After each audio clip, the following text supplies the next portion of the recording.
Hi, I am Assembly Assistant Democratic Leader Kalan Haywood II, and I both have the honor and the privilege of representing the sensational 16th Assembly District of Wisconsin. You know, when my residents from Milwaukee sent me here to Madison to be their voice, there were a host of issues I set out to tackle, with the overall goal of achieving a higher quality of life for my residents, but also the people of Wisconsin.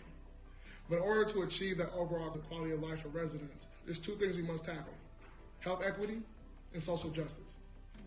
As we go through a global pandemic, health equity is important when it comes to increasing access to healthcare and access to healthcare services, but also expanding what we mean by health equity. That's why here in the Capitol, we introduced Assembly Joint Resolution 8, which, if passed, would proclaim racism as a public health crisis. Because for many of our residents, it truly is. We also introduced Assembly Bill 126, which will create a Council of Equity and Inclusion for the state of Wisconsin.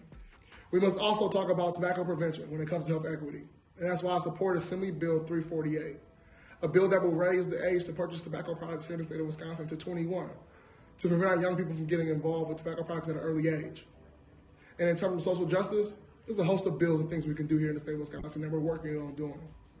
But all in all, these are just a few of the things we're working on here in the state of Wisconsin at the state capitol. My challenge to y'all is get engaged. Call your state representative. Call your state senator. Research the bills that are introduced in the body and that we're working on. Tell us what bills you like. Tell us what bills you don't like. But also tell us what bills we need to work on and push. So get involved, get engaged, and let's get some work done. Thank you.